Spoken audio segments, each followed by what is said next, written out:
the truth chapter is, I think, hard because there's so many interesting things going on in it. And Heidegger's really gave whole courses on logic and involving the correspondence theory of truth, and whole courses on truth, I think. And now he's got them all condensed into a few pages. How many pages, I don't know exactly here.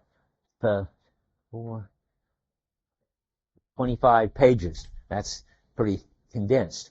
But and then there's a whole lot of misunderstanding about these chapters out there. Probably because they're so condensed. People think that Heidegger somehow rejects the correspondence theory of truth.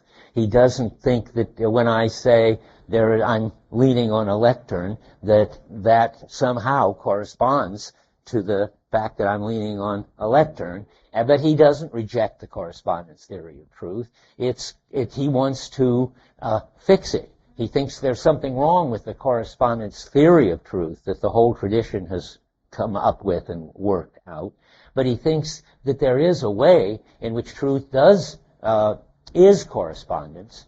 Everyday ontic truth is correspondence. And he's going to try to give you the phenomenology of that, and then show you why the theory the correspondence theory of truth doesn't work. And then he's going to introduce an even more primordial understanding of truth. This is all the outline for today.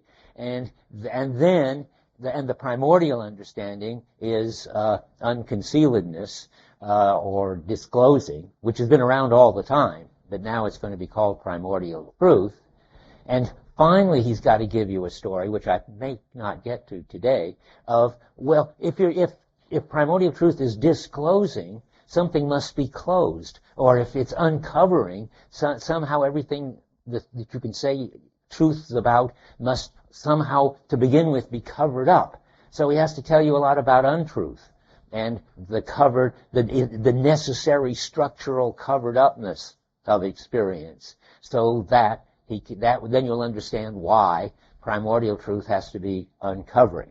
If I cover all that today, that will be just fine.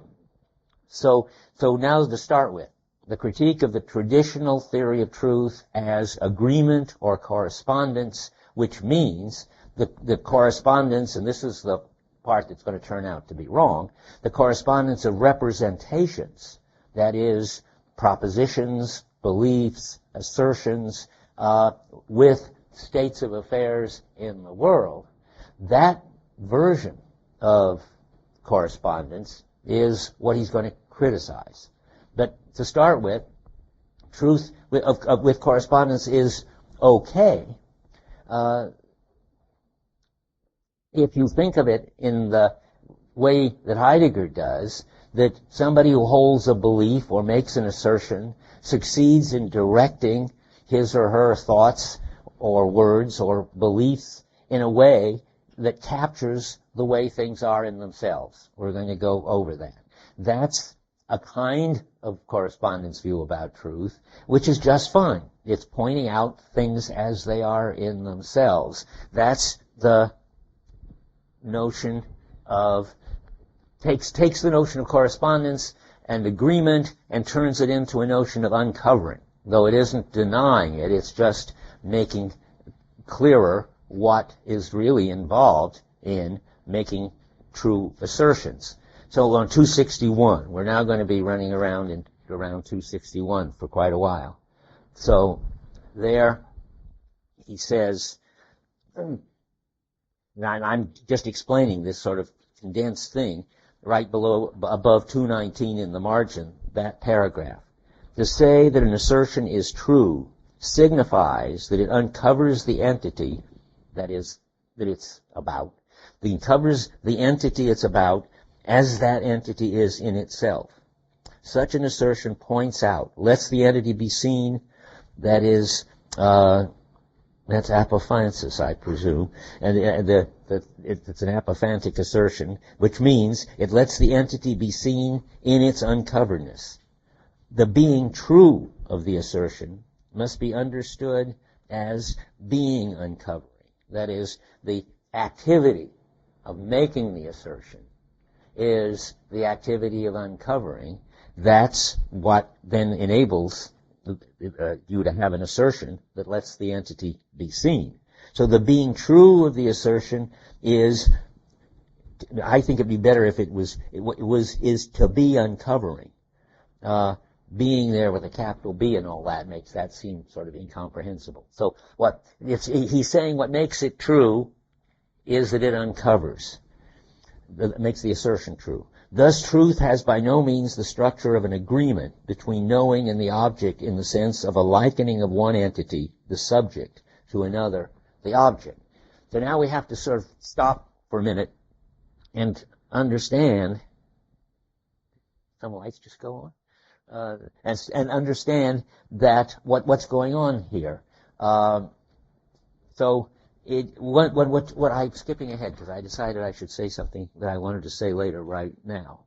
What's being repudiated or denied or blocked in this is that this agreement amounts to something inner in the mind agreeing with or being similar to, in some way connecting with, something outer in the external world.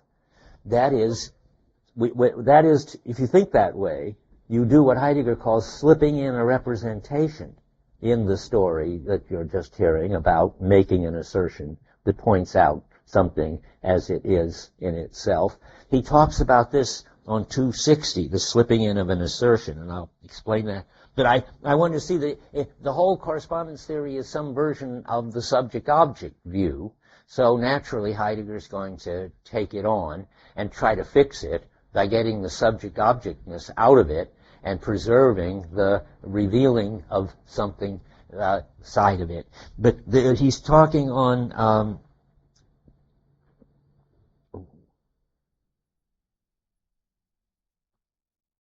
so about 8 lines from the bottom of 260. The asserting, which merely represents, is related in a sense that is its own to the picture on the wall. We'll get back to the picture on the wall. Let me just skip a sentence. Any interpretation in which something else, that is between the assertion and the picture in this case, any interpretation in which something else is here slipped in as what one supposedly has in mind in an assertion, that assertion that represents belies the phenomenal facts of the case as to that about which the assertion gets made. Asserting is a way of being towards the thing itself that is.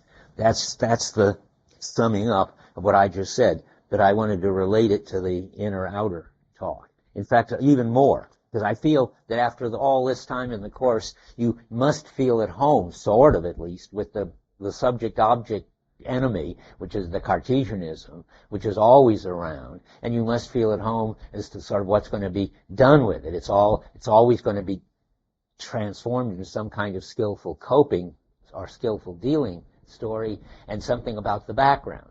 So that's going to happen to truth too. It's going to end up to have to do with skillful dealing in the background, but we're not ready quite for that. So look at 258, where he's talking about this. At the bottom, 4 lines from the bottom, in clarifying the truth relation, we must notice also what's peculiar to the terms of this relation with regards to what do intellectus and re agree. That is the mind and the thing. That's the intellectus and the re. That's just the medieval way of putting it. So, and the idea is that there's correspondence or agreement. And how do they correspond or agree? In their kind of being and in their essential content, do they give us anything at all with regard to which they can agree? If it is, I brought along some water because I knew, having just had a cold, that I would start coughing.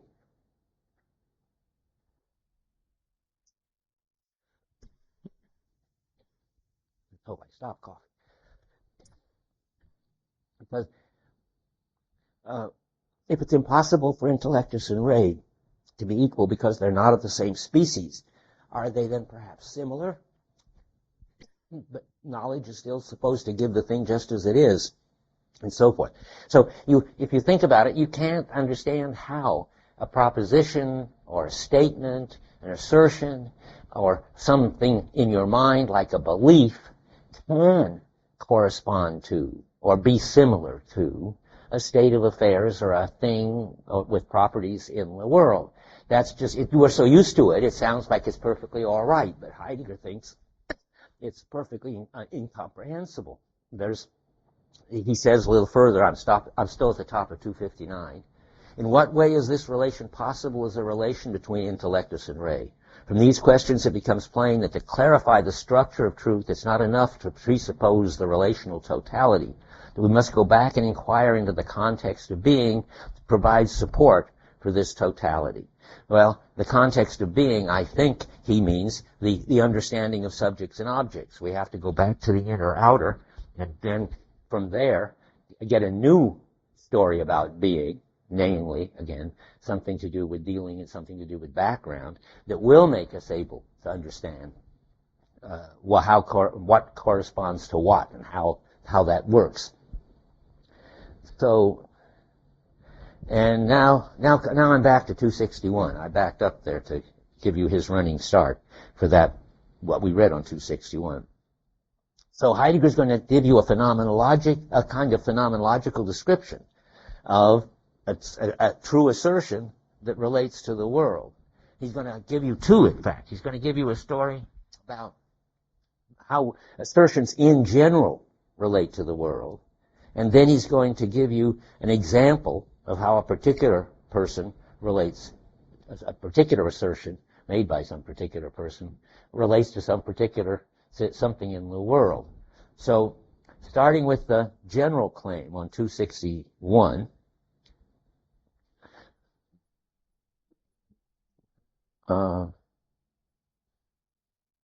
I think I just read that. Yeah. Okay. What I was going to read again is that just this general statement that it's a question of uncovering and so forth. That's not. There's nothing more I have to say about that, and that's not really phenomenological. I don't know why I said it was. I guess I'm trying to see if anywhere. Maybe at the top of 61 is something like the phenomenological description of the way assertions work in general. Let's try it. Second line. What comes up for confirmation is that this entity is pointed out by the asserting. I think you don't need all of that by the being in which the assertion is made, which is, so that it's pointed out by the assertion. If I went back and that's what I found in the translation.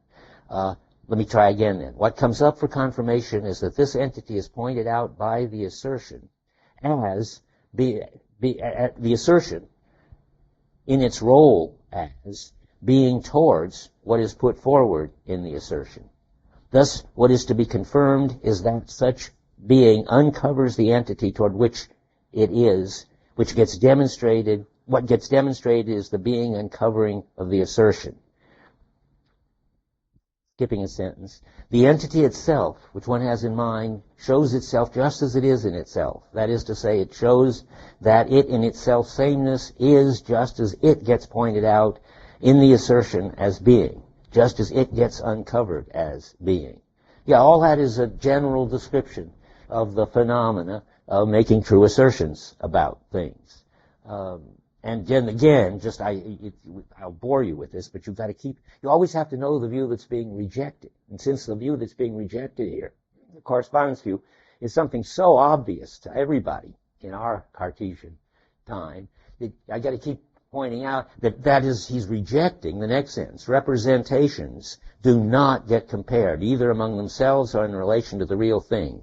What is to be demonstrated is not an agreement of knowing with its object, still less of the psychical with the physical, but neither is it an agreement between contents of consciousness among themselves. That is, it's not a correspondence theory, and he just throws in, it's not a coherence theory either, where truth is something that fits in with all the rest of what you already believe.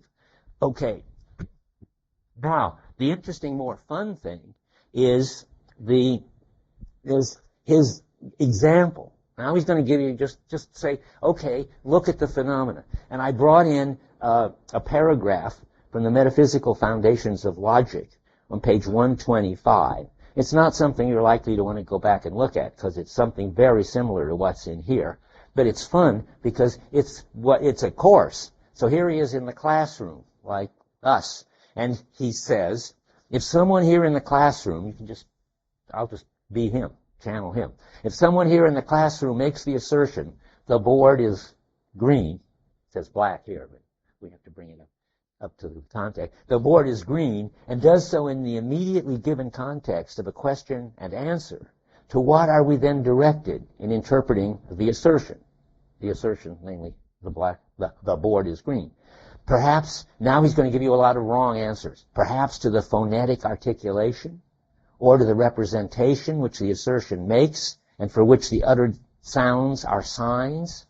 No. Rather, we are directed to the board itself, here on the wall, in perceiving this board, or rather in making the board present, in thinking about it, and in nothing else. We participate in and repeat the making of the assertion. That which gives itself immediately in the assertion is that about which it asserts. That's, again, don't slip anything in.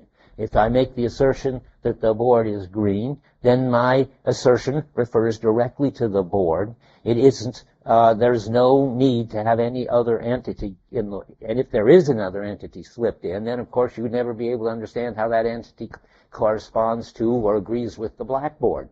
So you better not slip another entity in. There's something sort of, I don't know, worrying about you all. I mean, this seems so strange or something, or so obvious? Anybody have any questions or problems? Maybe this represents, maybe your looks is a look of concentration and not of something else. Yes. Oh, well, yes, I thought I'd said it already, but it doesn't. What? What I'm slipping in, if I do it wrong, is a mental something called intentional content if you're Searle, or called an oema if you're Husserl, something in the mind, in my mind, which agrees with and corresponds to something there, namely the green board.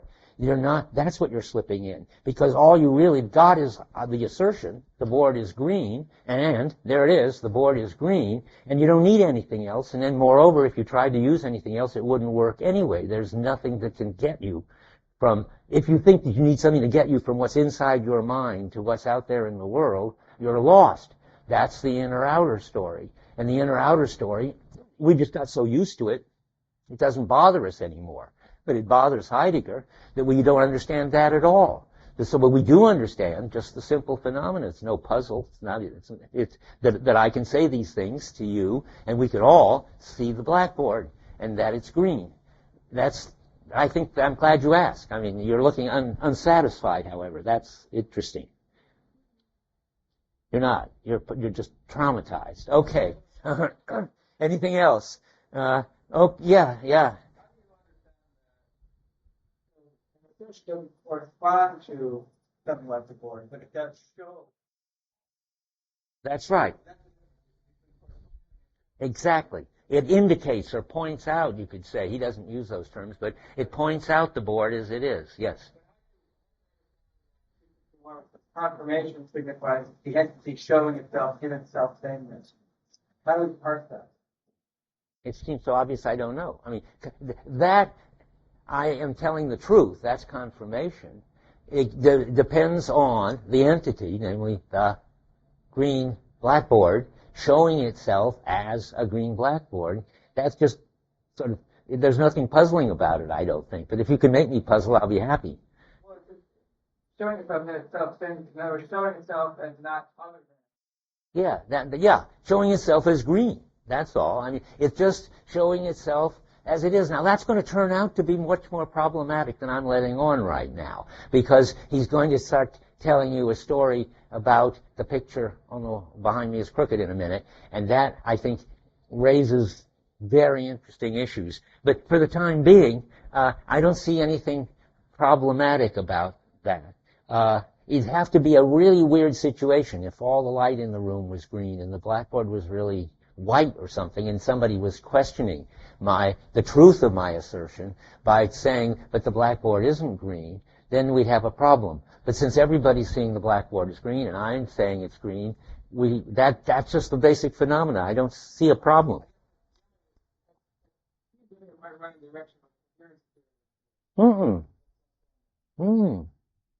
Well, that it's self-sameness. The truth isn't it. The truth isn't. Yeah, but its self-sameness isn't the truth part. It's that my assertion points it out as it is in itself. It would be a coherence theory of truth if somehow if the truth belongs to the pointing out, and there's no place for a coherence theory. Now, and the self-sameness is just a way of saying it's green. It doesn't have to cohere with anything else to be green.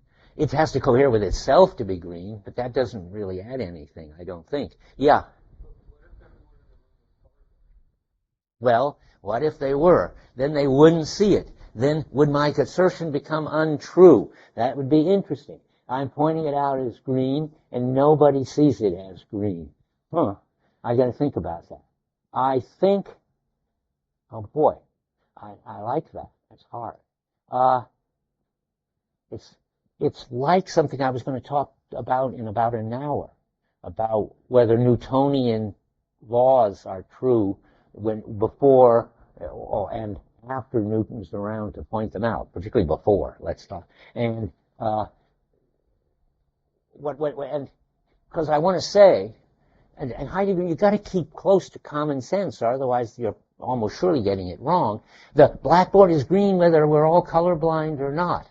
It turns out that that's the first thing you've got to preserve. So I'll remind you, and I'll go back to the Newtonian thing.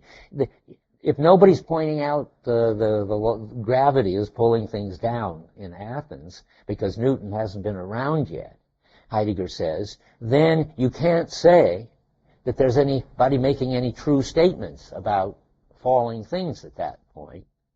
However, because he's perfectly sensible, he says, nonetheless, it's true that the things are obeying the laws of gravity already and all the time, if Newton is telling the truth. It's just that, and I got to be careful. I mean, I got to use different words than true. Things are obeying Newton's laws in Athens all the time, though there isn't any truth involved at all, one way or the other. Because truth is a relation between an assertion and a state and what it points out, and there's nobody around making any assertions about gravity that point anything out. So, though everything is obeying the laws of gravity, there isn't any assertions being made that are true about it. You standing here can say now that Newton's done his job, but it was true all along.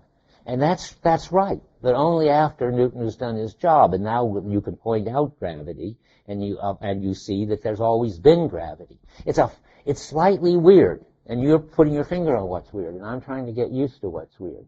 So if you're all colorblind, and I say the blackboard is green, am I colorblind in your example too, or everybody else is, but I'm not? I think it's two different interesting issues. I see it's colorblind, and I see it's green, and I pointed out it's green, and none of you see it's green. Then certainly my assertion is still true, isn't it? It points out the blackboard as it is in itself, namely green. Now wait a second. But now, if we're all colorblind, and I say the blackboard is green, I think it's still true, because it still points out the blackboard as it is in itself. It doesn't, to be true, it doesn't have to correspond to your experience. That sounds too inner. It has to correspond to the object.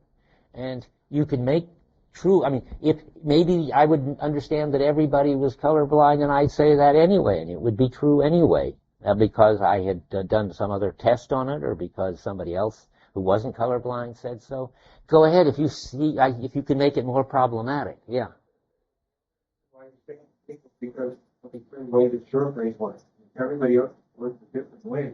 Why do you have the privileged position of saying that the colors over That sounds like an ontic question. Why do I have the, so to speak, right to say that it's green? I think that's a question about science has a view about that, what wavelength is coming off it, but that isn't enough because you can create illusions in which you can have green with no green wavelength coming off it. What you have to say is, whatever our procedures are for objectively determining and reaching agreement on the property of it, that's the property it's got.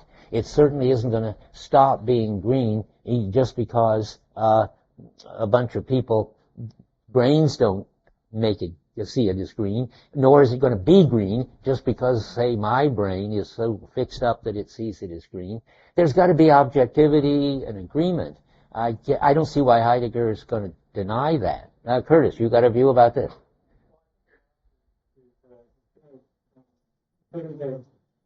Be colorblind is something like not being colorblind. So somebody walking through the room is not colorblind, they would see the board is green. Even in a situation where even the person, the observer, saying the board is green, you can see we're colorblind. There's still a situation where it's like it's not colorblind walking through the room. Yeah. Yeah, and of course that just is very peculiar, but special case. But the general case is that we have agreed ways of determining, or objectively, what the situation is or what the object is, and so forth. And we're agreeing, I think. And Heidegger's at a level of abstraction where he isn't interested in that or caring about that. What he cares about is that, however, things do have objective characteristics, and assertions are true when they point the things out as they are, namely as having those characteristics. That's at that level of abstraction, yeah.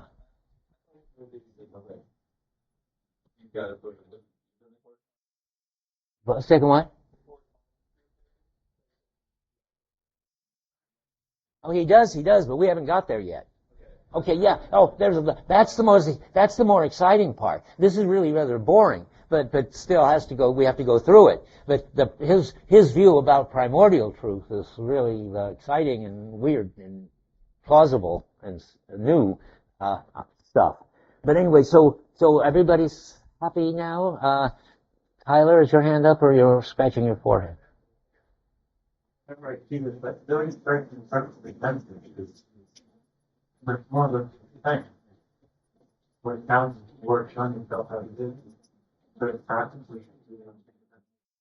Well, but you're getting to the background. I mean, that all he's saying so far is, in a kind of decontextualized way, my assertion can correspond to the object. But, and both of you are sort of pushing him toward the primordial truth, that it's not, you can easily think of cases in which the background skill or background interest determines what the properties are. And that's being ignored right now. And he's going to say later, it's always in terms of our skills, in terms of the context, and in terms of the purposes that you can make these true assertions. And that's really what's being left out in the correspondence theory. I mean, he's telling you sort of the simple phenomena of the correspondence theory. He's not going to go back on it. It's true. The assertion is about whatever it's about, and it's true if what it's about is in itself that way. But generally, things sort of aren't in themselves anyway in such a simple way. I mean, he's got an easy case with the blackboard and screen. I'll give you a case in a second in which you can see how much he has to leave out to get this simple case, and how misleading it is to think that this could be an adequate account of true assertions. There's a whole... He's interested in this simply because, really, I don't know how I put it. He thinks that this story about correspondence he's telling you is the truth about the phenomena, but he also thinks that it leaves out a much more important aspect of this whole truth-telling situation than we've even touched on yet. And that's what you're asking about, and he's asking about, and now you're going to do it too.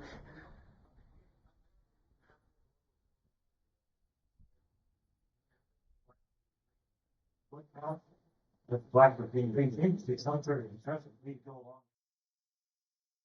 And again, we've got, but that's what I mean, that's what seems ontic. We've got practices for finding out whether the blackboard counts as green. We can bring a color chip and from a paint store and hold it up, and we could say, well, look, the blackboard is green 13. And why would we all agree? Because we got practices like that for agreeing, if we have to, on what color something is. That's terribly ontic. I mean, sure, that's what I said. We've all got practices for sort of settling the question of the facts.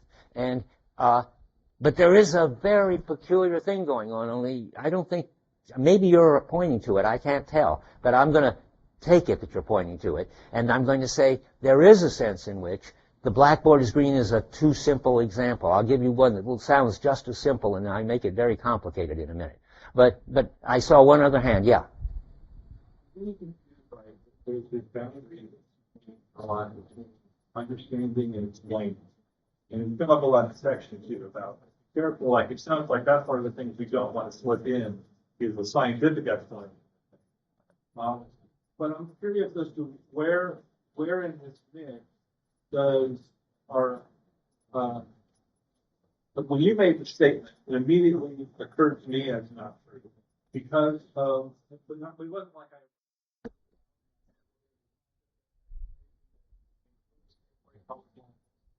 it was almost a common sense. It's not true that blackboard is green?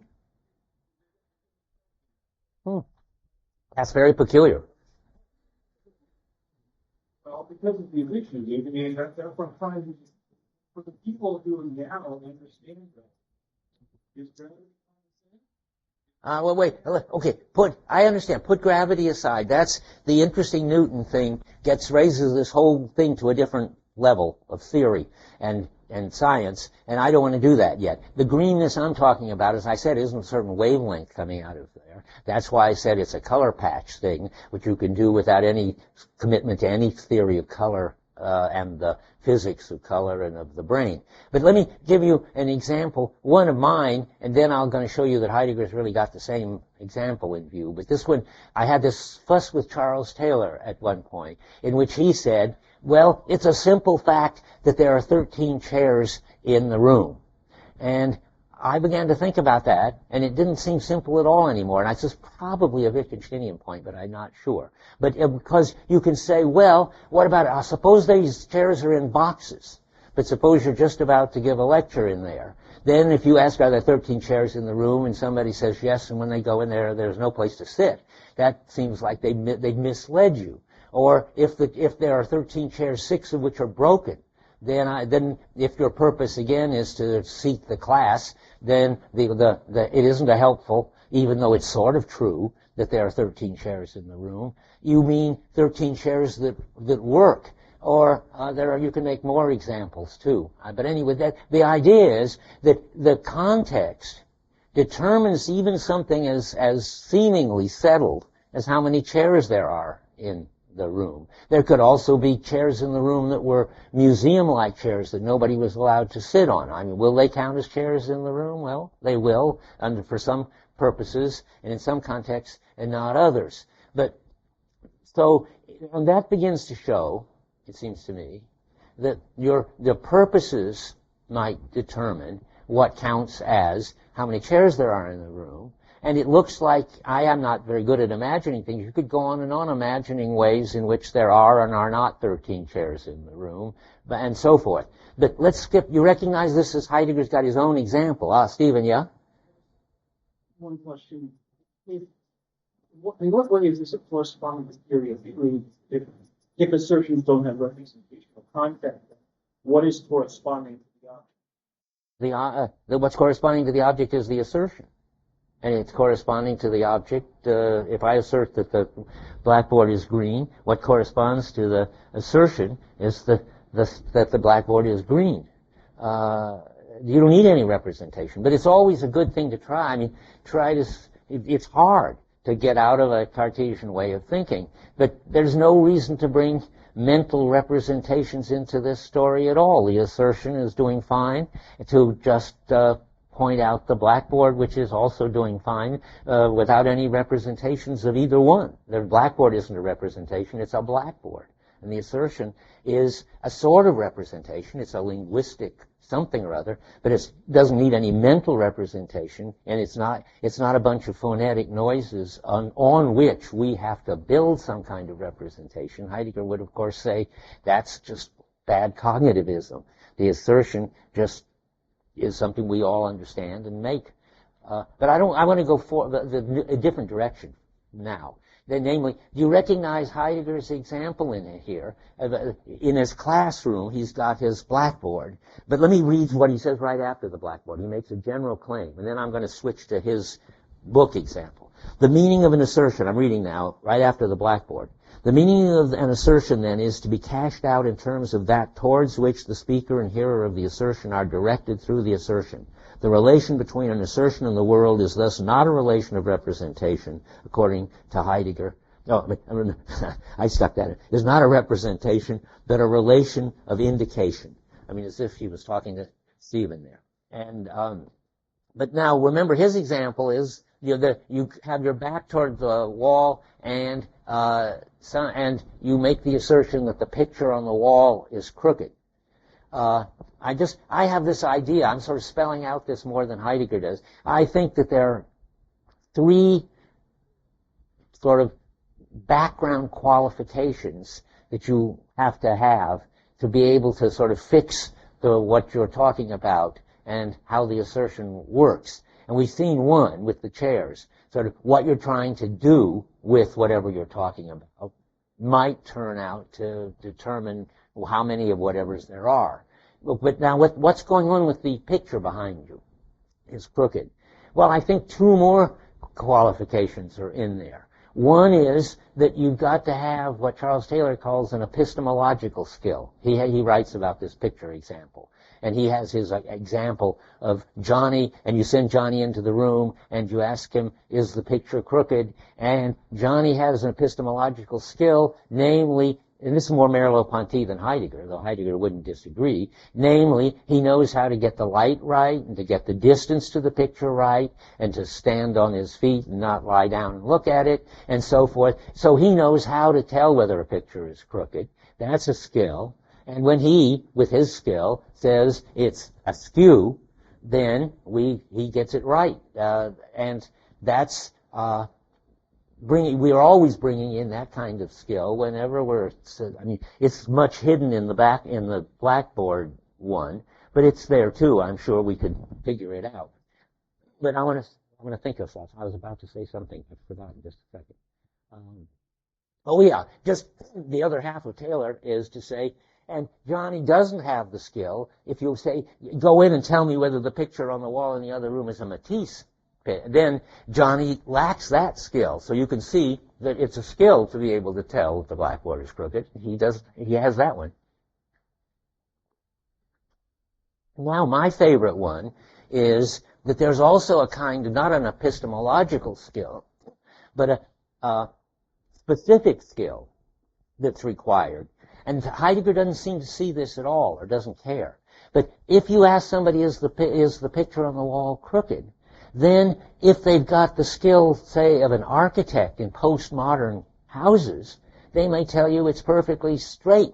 Whereas, if they're some earthquake insurance company coming to tell you whether the earthquake has, damaged your wall, they have a different view about whether it's crooked. And if it's a Stella, a painter that some of you probably know, or I don't even know if you call him a painter anymore, but making sort of things which come outside the frame in all directions so you can't tell whether they're right side up or upside down, let alone whether they're crooked, then you'd have to have that kind of skill to be able to answer this question. And if you're an architect, you would then, and know how all the walls are supposed to work together, you can get these situations where the picture looks crooked and it isn't really, or whether it really is crooked and doesn't look crooked.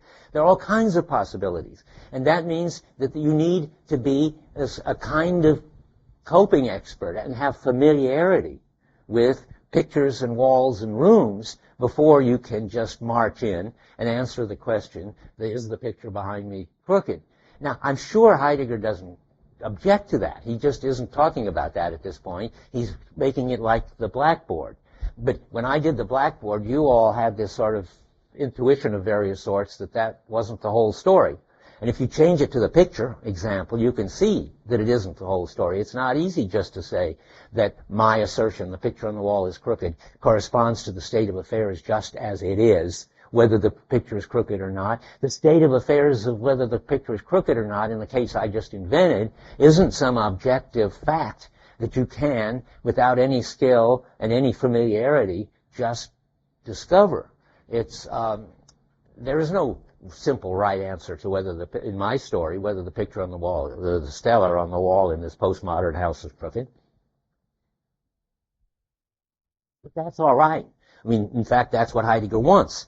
He wants to go on from the example, the classroom example, or his picture example, to bring in what I've been sort of smuggling in, which is a whole lot of background, including, I just smuggled in, familiarity with rooms, which have to be already there in place before you can just make a true assertion that the picture on the wall is crooked. Now, let me catch up where I am now. So, on 260, that's the picture. Just, I mean, you know where and so at the bottom of 260, I read it. What one has in mind is the real picture and nothing else, any interpretation and so forth and so forth. That he doesn't go on and tell you a whole story about crooked, but he will in a minute. So something like that.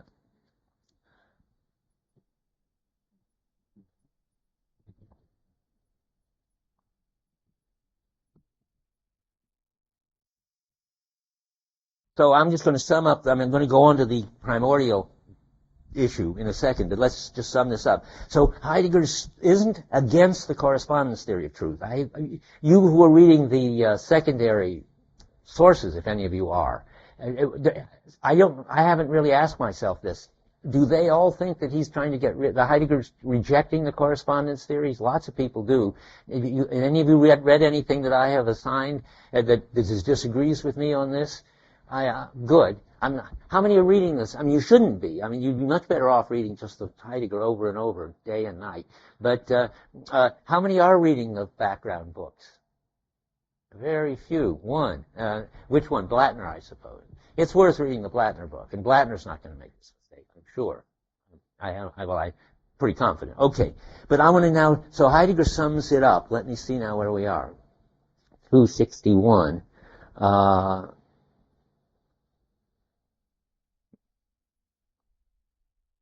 Well, then now that I reread this sentence, after all that interesting discussion, I think you can see that people were on the track of thinking that was a little too simple to say, as he does 8 lines down, and he knows it's simple. The entity itself, which one has in mind, shows itself just as it is in itself. That is to say, it shows that it in its self-sameness is just as it gets pointed out in the assertion as being, just as it gets uncovered as being. Well, that's going to turn out to be too simple. But that's a kind of first level, ontic story about truth. And it tells you generally what happens when a assertion captures the way things are. That is, when an assertion or a belief is true. And it tells you, and I'm just going to, summing up what the simple example tells you before we go on to the fun one. It tells you also that that assertions are equipment for pointing out things. So on 267, and we've been assuming it's equipment for pointing out things, but it's something you have ready to hand, like equipment, to point out things like green blackboards or crooked pictures. About 8 lines down on 267. The assertion expressed is something ready to hand, and in such a way that as something by which uncoveredness is preserved, it has in itself a relation to the entities uncovered. So now it turns out assertions are, skipping a little, the assertion is something ready to hand. The entities to which it is related as something that uncovers are either ready to hand or present at hand within the world, and so forth. But mainly, assertions are then equipment for indicating, and that's fine. And then on 267, again, no more mental or ideal entities. I think maybe we've read this already, or if we haven't, it isn't something we need to rewrite now. I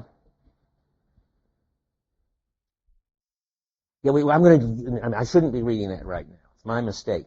Because there is a story on 267, which we're going to have to come back to today or probably maybe next time, where he's going to derive the kind of correspondence theory of truth that the traditional philosophers have believed in, which is just not to be mysterious, that present-at-hand assertions have a present-at-hand relation, namely correspondence, to present-at-hand states of affairs. He's going to say that's not wrong, that we can get there step by step from the ready-to-hand to the unready-to-hand to the present-at-hand with assertions, just like you can with baseballs or when do we do it with hammers? But I want to save that. That doesn't really belong in my current discussion.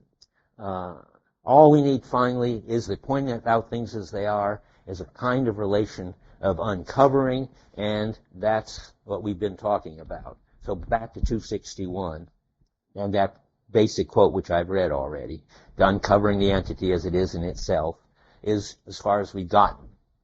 So now, but now we're ready to go on to something which he calls primordial truth. That's already a kind of very unfortunate, misleading way to call it. I've been saying, look, the background plays a role in what statements are true about the picture on the wall or the chairs in the room. And it turns out to be epistemological skill and purposes and familiarity with that kind of object in that kind of situation. And all of that adds up to a lot of background that has to be in place before you can make these kind of assertions. It's just that if everybody shares the background, like the students and the blackboard, you don't notice it. But if it turns out to be a funny kind of thing, like pictures in postmodern houses, where most people don't share the background, then you notice that there is a lot of background involved. And so far, so good. And then Heidegger makes this alarming and a crazy move, which it took him about 50 years to admit that he had made a big mistake. It's a terminological mistake. He calls this background primordial truth. And that's because, I've said this before, when we did when we did discourse, that primordial discourse was something like never mind, let's not fall into any further problems about discourse. Primordial always for Heidegger means the condition, primordial X is always the condition of the possibility of X. Or, it's more, I'm putting it oddly, Heidegger reserves the right to name primordial X, whatever he discovers, is the condition of the possibility of X. That is, now, if it turns out that the background familiarity is the condition of the possibility of using assertions to point things out as they are, then that background familiarity is going to be called primordial truth. And why does Heidegger regret it? Because everybody gets confused and was confused for years. It was only in the last thing, I think, that he published that he said he regretted his methodological principle that you should always name the condition of the possibility of X, primordial X, because it had misled people about truth. And what people thought was, well, truth is really background stuff, and it isn't really correspondence, because it looks like, there are books about Heidegger's two notions of truth, and which one is the one he really believes, and which one does he think, truth is, and people get all worried and upset about that. But there's only one notion of truth, really, correspondence, as correctly explained by which we've said over and over. And then there is a big story about the conditions of the possibility of truth, and if he hadn't called it truth, everything would have been all right. And so you have to just keep in mind that there are always these two meanings of truth. You could make one small and one capital or something, but that suggests they're two different words, and there aren't two different words. They're just one word, Wahrheit, and he just uses it in two different ways. Okay, so we're making the transition to an ontological level in which there is the condition of the possibility of making true assertions. And whatever goes on that level, Heidegger's going to call primordial truth. And the better thing would have been to call it other names he gives it. Disclosing is going on there, or unconcealment is going on. That's what the background gives you. There's a distinction just to get you to notice it. It took me years to notice it. Discovering is the ontic story. So you can discover that the blackboard is green or the picture is crooked. Disclosing is his name for the ontological background conditions, roughly familiarity, which makes discovering possible. So if you don't know anything about architecture and modern pictures, then you haven't got the disclosing practices that enable you to discover whether the picture is crooked or not. Once you get used to it, it's simple, but you've got to keep your eye on the way he's using these weird terms. So at the bottom of 261, this paragraph I've been reading over and over, so it follows the following paragraph, which is now what I've been saying over and over. Being true as to be uncovering, and that's uncovering is I never even put that down. So there's two things. There's discovering and uncovering. They mean the same thing, dis and un. And sometimes we get one and sometimes we get the other. But now we're moving from discovering and uncovering, which is blackboards and pictures, to disclosing and unconcealing. And so those are two words for the same thing. So being true as to be uncovering is in turn ontologically possible only on the basis of being in the world. Now we're at this background level. This later phenomenon, which we have known as the basic state of Dasein, is the foundation for the primordial phenomenon of truth. You should just cross out primordial, if you want to keep your wits. But you've got to say something like foundational or basic, which would be a better thing to say.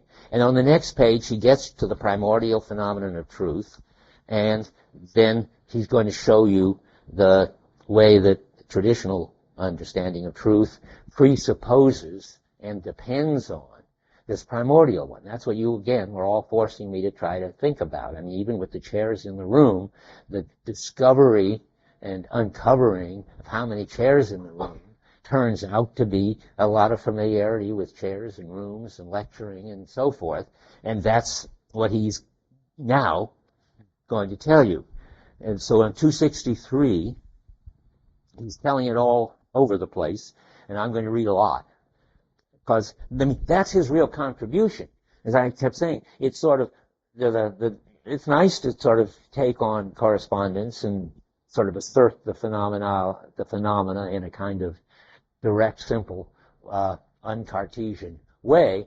But it's important for Heidegger to say that there couldn't be correspondence if there weren't for this more primordial background coping, which is being in the world. And now he's going to say it over and over on 263.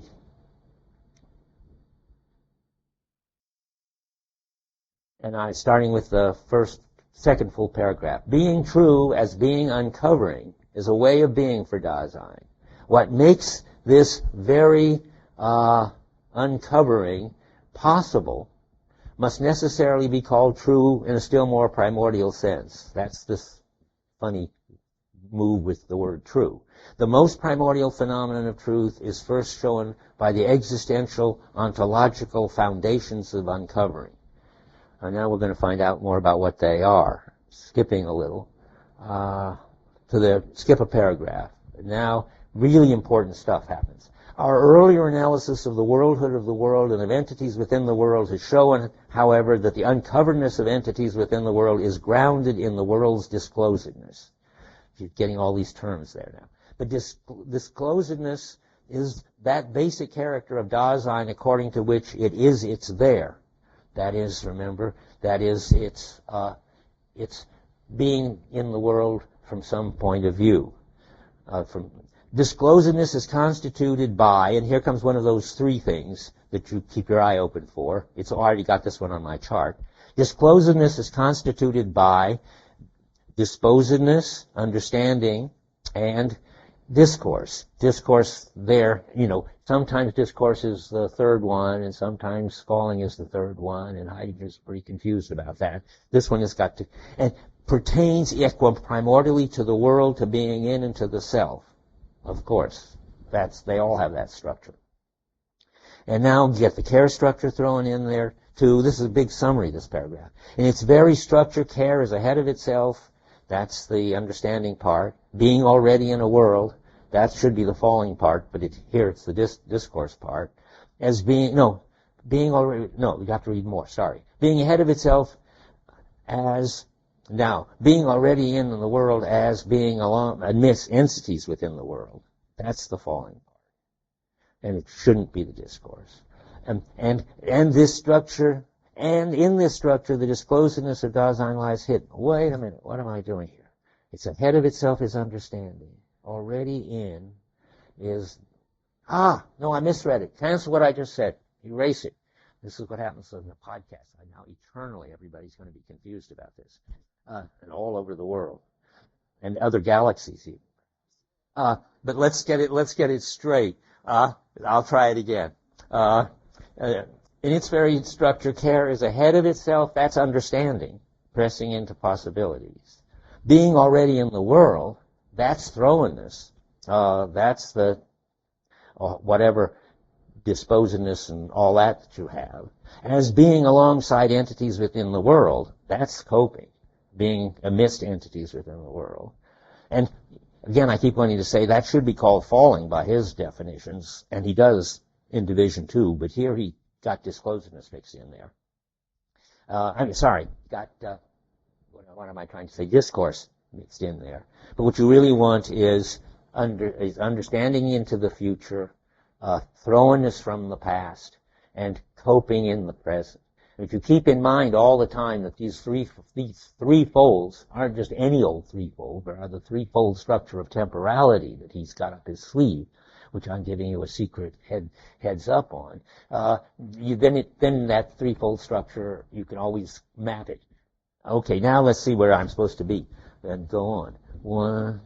I want to go a little further. In its very structure, care is... No, I read that. Okay. Disclosedness, okay. Hence, only with Dasein's disclosedness is the most primordial phenomenon of truth attained. And you have to translate that, is the most primordial phenomenon that makes truth, of which there is only one kind, namely correspondence, attained. It just only, confuses things. But there is, don't let me talk you out of the phenomenon. There is the important phenomenon that if it isn't for the background skills of Dasein being in a world and thrown into it and dealing with things right now in the pursuit of its ultimate, for the sake of which, all the stuff he said earlier, if it weren't for all that stuff, you couldn't have the kind of distinguishing of a particular state of affairs, like the blackboard being green, and a particular assertion, like saying the blackboard is green. That presupposes all of the rest of this stuff.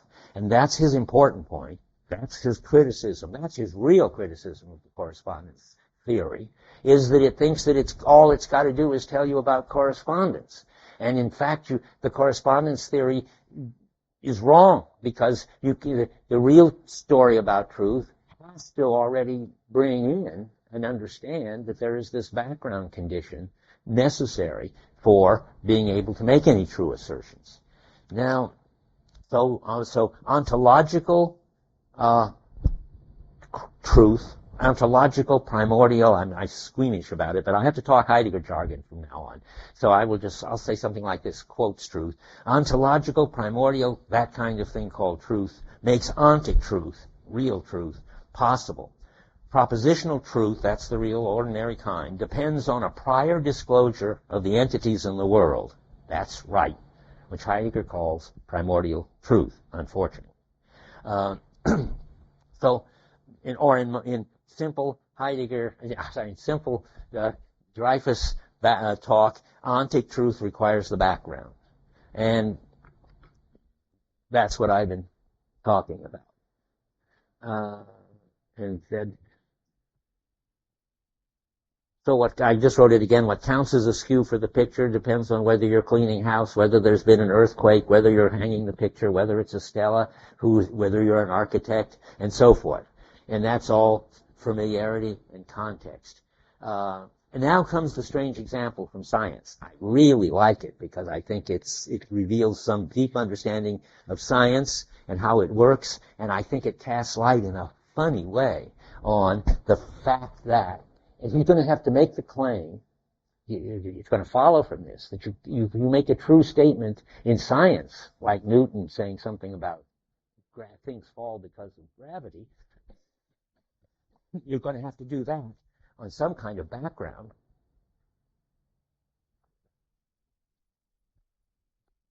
And what he really has in mind there is, well, let me tell you the true phenomenon before you read the weird words, because this throws everybody off, including me, when I read it. But I know what the phenomenon is, and you've got to hold on to that. Remember, I say that a dozen times a day, and Heidegger says it at least once a chapter. So, how many know Kuhn's structure of scientific evolutions? Good. More would be even better. Everybody should read it. It's the Heideggerian book on what science is and how it works, although Kuhn never read Heidegger as far as I know. Every once in a while I would run across him at some meeting and say, read Heidegger, and he would say, yes, but that didn't seem to, there's never been a reference to Heidegger in any Kuhn thing that I've ever read. But Kuhn has this idea that scientists can only do their work and make their assertions, their theories, by relating to what he calls a paradigm. And a paradigm, it used to seem to be an example.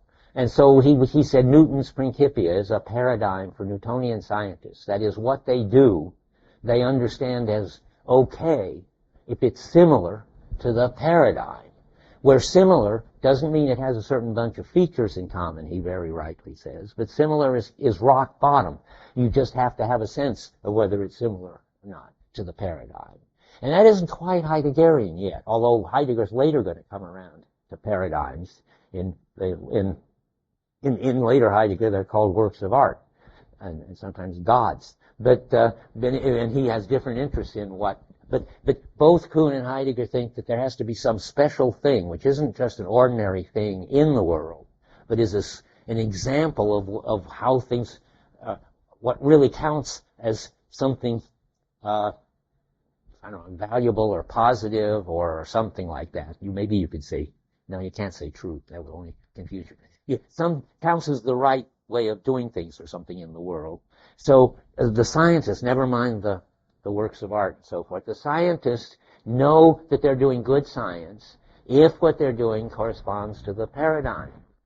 And now, but then Kuhn comes around and changes it, right, more into Heidegger.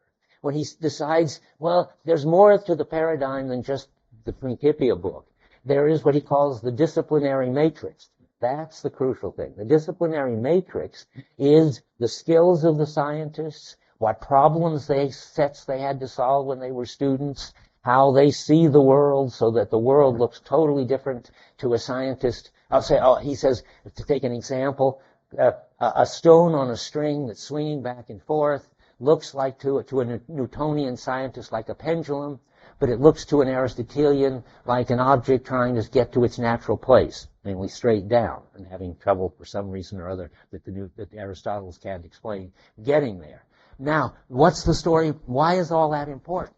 Because that says that Newton, unless you are inside the Newtonian paradigm, and even more generally, the Newtonian disciplinary matrix, which determines sort of how you see things, you can't make true Newtonian statements. An Aristotelian can't understand anything about a pendulum, and a Newtonian certainly doesn't know how to use this phrase seeking its natural place. That just seems like craziness and weird words. Particularly when for Aristotle something's natural place was up, like hot air balloons, and some things' natural place were down. It didn't even tell you, it didn't even map on gravity.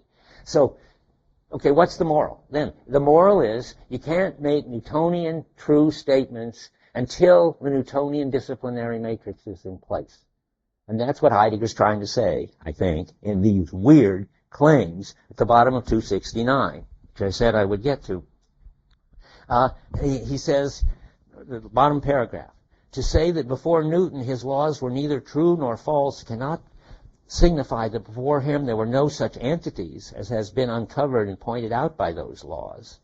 Through Newton the laws became true, and with them, now that's the funny kind of true, I take it. I mean, this is what's so tricky. Through Newton, that corresponds to reality. That's the correspondence kind. Through Newton the laws became true, and with them entities became accessible in themselves. That is, he could point out something as having a certain mass.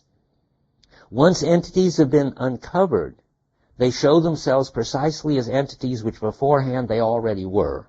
That's all the ontic story.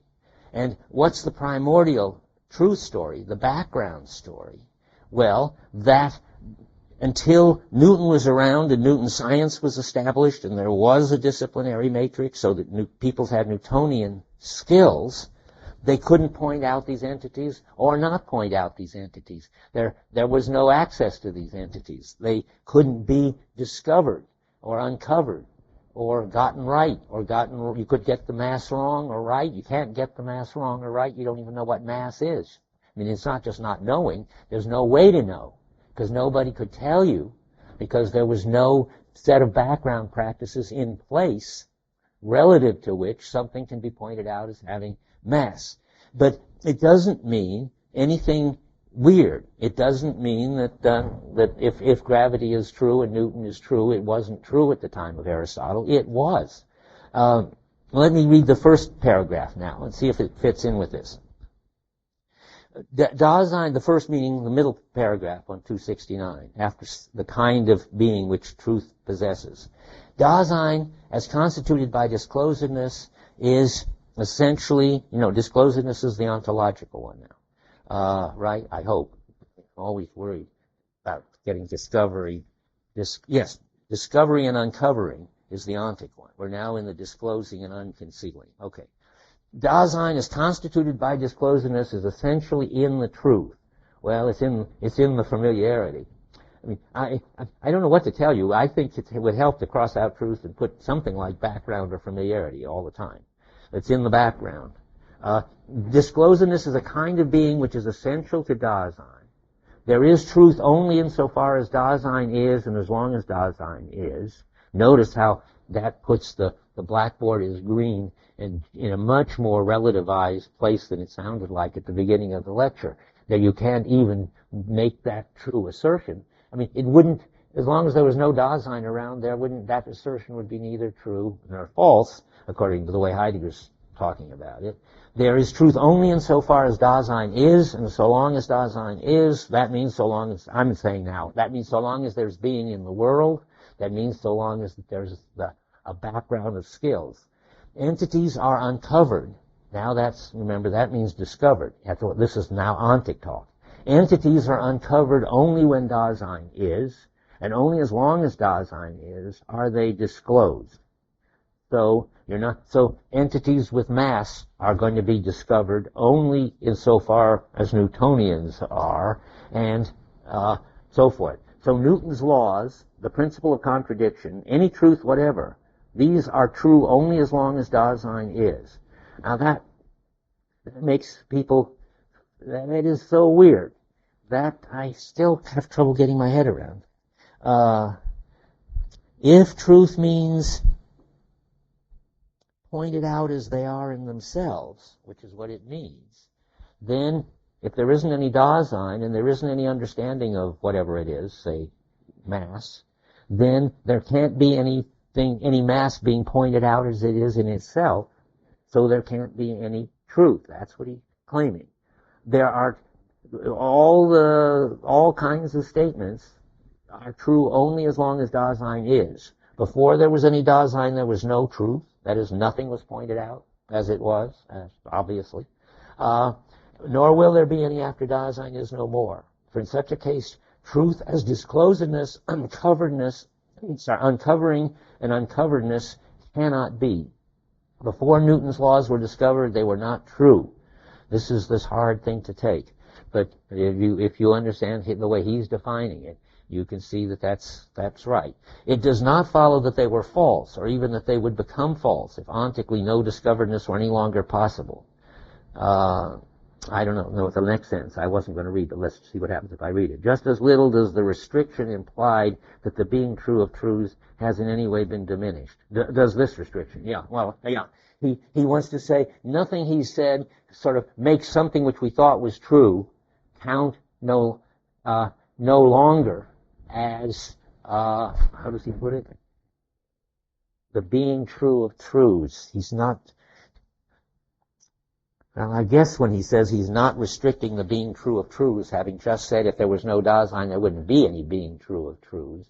He wants to say that we're here, and since Dasein is, then we can talk about gravity at the time of Aristotle and so forth, and I haven't got the text here to back me up, but I'm sure he's saying but we are, and once we are, then, and we have, insofar as we have the relevant practices, we are able to make truth claims about everything that we would ever want to make truth claims about. We, Newtonians, can make truth claims about the mass of objects in Athens and so forth. But what he is restricting is that some notion that assertions exist or propositions in some kind of eternal way, and states of affairs exist in some kind of internal way, and have some kind of correspondence to each other, whether Dasein exists or not. That's all representational talk, and he's rejecting it. Okay, I got as far as I thought I was going to get, but I want to raise at least the next move, which, because we have 5 more minutes. But first, more important than me is you all. Have you followed that move from ontic to ontological, quotes, truth? And everybody with it? Yeah, Curtis. Other restrictions get to the case, and that is not true. It was proven with colorblind people, so we heard with colorblind, and nobody else has ever seen the blackboard and the observer that blurs out anyway with green. It's probably not true. So somebody who's not colorblind looks at the blackboard and discovers the blackboard is green in the first place. Would that follow that? Well, if I followed you, I think what happens is, and that's why it's so hard to think about it, you're thinking about it from the point of view, as a Dasein who's already understood what it is for the blackboard to be green, and either what you're saying is true or false, you can't get yourself into the position in which you can't understand what it is to point out the blackboard is green, where you'd have to be to see this weird Heidegger thing that there wouldn't be any truth to the statement, because there'd be nobody to make it, or better, no disciplinary matrix, no practices in which it made sense.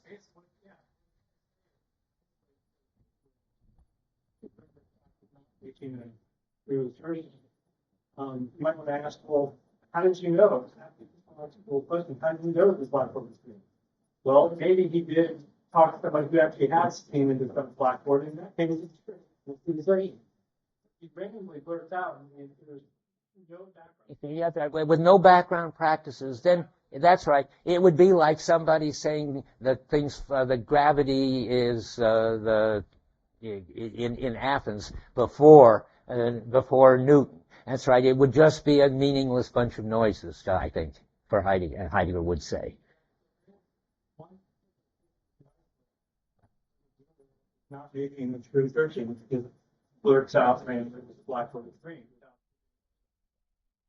Okay, if everybody I see in a culture in which everybody's colorblind and so forth, because you have to get rid of the fact that if he's just in a culture in which that proposition would make sense to other people, but just not to them. Yeah, suppose there was, able to see colors, but you could still be making a false assertion. Not even false, right? I mean, yeah, there would be no truth or falsehood in his assertion. They would just be meaningless noises. I think that follows. Okay, I have 3 more minutes. I just want to prepare you and make sure that when you're reading this, you know what to look for. There's one interesting issue that we haven't talked about, and that is the fact that there is the truth. And this used to worry me a lot. It still worries me a lot, but it's an interesting thing to worry about. If truth is disclosing, or even better, unconcealing, that is primordial truth. That is the background. Never mind.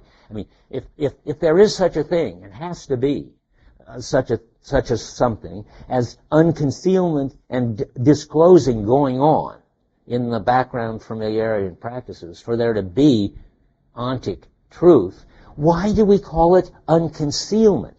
What's the concealing? Why is it disclosing? What's closed up?